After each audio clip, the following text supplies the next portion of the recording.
매일 성경과 함께하는 오늘의 큐티 시간입니다. 11월 16일 오늘의 말씀은 에스라 10장 9절에서 44절입니다.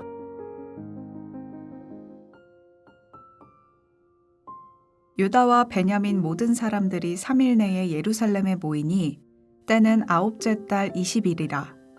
무리가 하나님의 성전 앞 광장에 앉아서 이 일과 큰 비 때문에 떨고 있더니 제사장 에스라가 일어나 그들에게 이르되 너희가 범죄하여 이방 여자를 아내로 삼아 이스라엘의 죄를 더하게 하였으니 이제 너희 조상들의 하나님 앞에서 죄를 자복하고 그의 뜻대로 행하여 그 지방 사람들과 이방 여인을 끊어버리라 하니 모든 회중이 큰 소리로 대답하여 이르되 당신의 말씀대로 우리가 마땅히 행할 것이니이다. 그러나 백성이 많고 또 큰 비가 내리는 때니 능히 밖에 서지 못할 것이요 우리가 이 일로 크게 범죄하였은즉 하루 이틀에 할 일이 아니오니 이제 온 회중을 위하여 우리의 방백들을 세우고 우리 모든 성읍의 이방 여자에게 장가든 자는 다 기한의 각 고을의 장로들과 재판장과 함께 오게 하여 이 일로 인한 우리 하나님의 진노가 우리에게서 떠나게 하소서 하나 오직 아사엘의 아들 요나단과 디과의 아들 야스야가 일어나 그 일을 반대하고 무술람과 레위 사람 삽브대가 그들을 돕더라. 사로잡혔던 자들의 자손이 그대로 한지라. 제사장 에스라가 그 종족을 따라 각각 지명된 족장들 몇 사람을 선임하고 열째 달 초하루에 앉아 그 일을 조사하여 첫째 달 초하루에 이르러 이방 여인을 아내로 맞이한 자의 일 조사하기를 마치니라. 제사장의 무리 중에 이방 여인을 아내로 맞이한 자는 예수와 자손 중 요사닥의 아들과 그의 형제 마아세야와 엘리에셀과 야립과 그달랴라. 그들이 다 손을 잡아 맹세하여 그들의 아내를 내보내기로 하고 또 그 죄로 말미암아 수양 한 마리를 속건제로 드렸으며 또 임멜 자손 중에서는 하나니와 스바랴요 하림 자손 중에서는 마아세야와 엘리야와 스마야와 여히엘과 우시야요 바스훌 자손 중에서는 엘요에네와 마아세야와 이스마엘과 느다넬과 요사밧과 엘라사였더라. 레위 사람 중에서는 요사밧과 시므이와 글라야라 하는 글리다와 브다히야와 유다와 엘리에셀이었더라. 노래하는 자 중에서는 엘리아십이요 문지기 중에서는 살룸과 델렘과 우리였더라.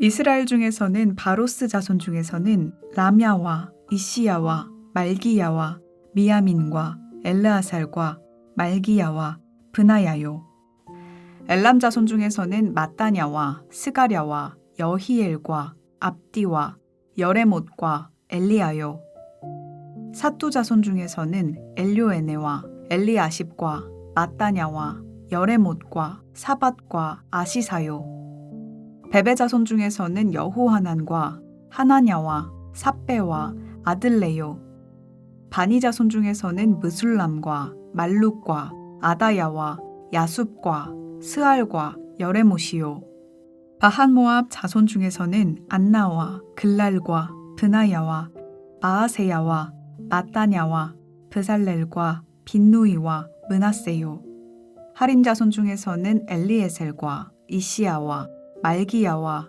스마야와 시므온과 베냐민과 말룩과 스마랴요 하숨 자손 중에서는 마뜨네와 마따따와 사밧과 엘리벨렉과 여레메와 므낫세와 시므이요 바니 자손 중에서는 마아데와 아므람과 우엘과 브나야와 베드야와 글루히와 와냐와 무레못과 에랴십과 마따냐와 마뜨네와 야아수와 바니와 빈누이와 시므이와 셀레мя와 나단과 아다야와 막나드베와 사세와 사레와 아세렐과 셀레мя와 스마랴와 살룸과 아마랴와 요셉이요 느보 자손 중에서는 여이엘과 mat디디아와 사밧과 스비네와 이또와 요엘과 브나야더라.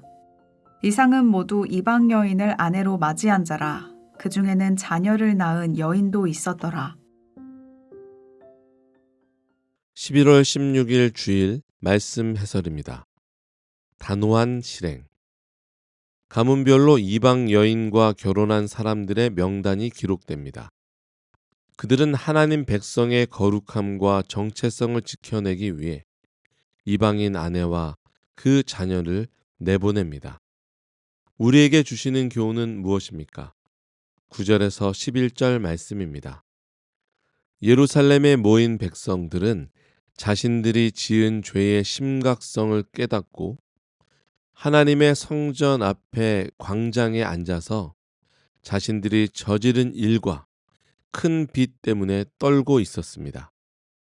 에스라는 두려움 가운데 있는 그들에게 주님의 뜻을 따라 함께 살고 있는 이방인 아내들과 헤어질 것을 명령했습니다. 하나님의 언약을 배반하는 죄를 그대로 두고 살아갈 수 없습니다. 과감히 끊어버려야 합니다. 우리는 죄를 어떻게 생각하고 있습니까? 우리 가운데 있는 죄를 끊어내기 위해 피 흘리기까지 대항하는 믿음의 싸움을 싸워냅시다. 12절에서 15절 말씀입니다. 에스라의 주장에 따라 대다수의 백성이 이방인 아내들과 그 자녀들을 내보내기로 동의했습니다. 그중 반대하는 일도 있었지만 다수의 찬성으로 에스라의 주장이 힘을 얻었고 백성은 움직였습니다. 옳고 좋은 일이라도 모든 이가 동의하는 것은 아닙니다.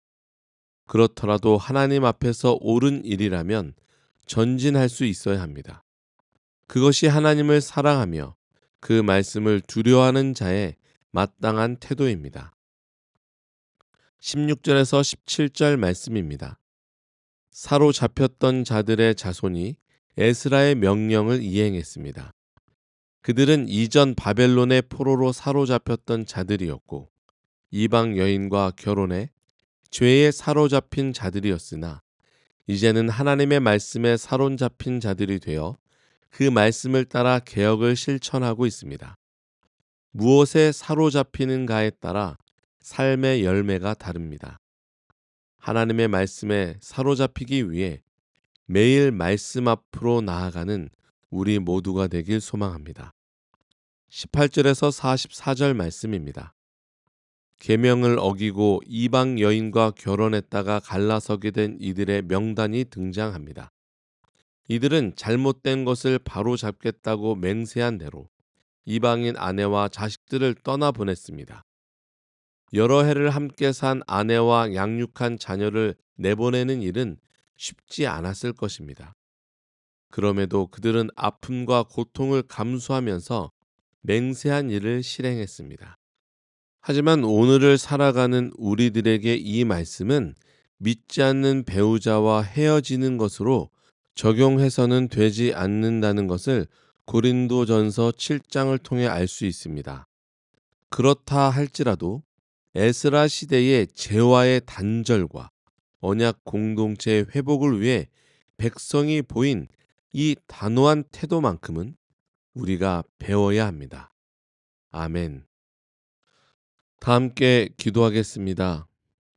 죄를 끊어내기 위해 피 흘리기까지 대항하는 믿음의 싸움을 싸워내는 하나님의 사람들을 기뻐하시고 축복하시는 좋으신 아빠 되신 하나님을 찬양합니다. 오늘 말씀을 통해 예루살렘에 모인 백성이 자신들의 지은 죄의 심각성을 깨닫고 하나님의 성전 앞에서 큰 비가 내림에도 불구하고 죄에 대한 두려움으로 떨며 큰 비로 인해 그 추위에 떨어가면서라도 하나님 앞에 회개하며 돌아서기를 작정하는 모습을 보게 됩니다. 비록 그 결단이 나의 잘못으로 인해 이방 여인과 결혼하여 피와 같은 자녀와 끊어지는 아픔이라 할지라도 하나님 말씀이 선포되어지고 그 말씀을 준행하기 위해 특별히 내가 저지른 그 죄에 대한 마땅한 죄값을 치르기 위해 이 모든 것을 단호히 실행한 그 하나님의 사람들의 모습을 보며 과연 나는 얼마나 죄 앞에 단호하게 서 있는지 다시 한번 말씀을 깊이 가슴속에 새겨봅니다. 하나님, 날마다 주의 은혜로 살아간다 이야기하며 그 죄의 문제에 너무나 무뎌지지 않게 해주시옵소서. 하나님의 말씀을 마음에 새기고 그 말씀을 따라 행하는 제가 우리 모두가 되어줄 수 있도록 인도해 주옵소서. 감사드리며 이 모든 말씀 우리 주 예수 그리스도 이름으로 기도드립니다. 아멘.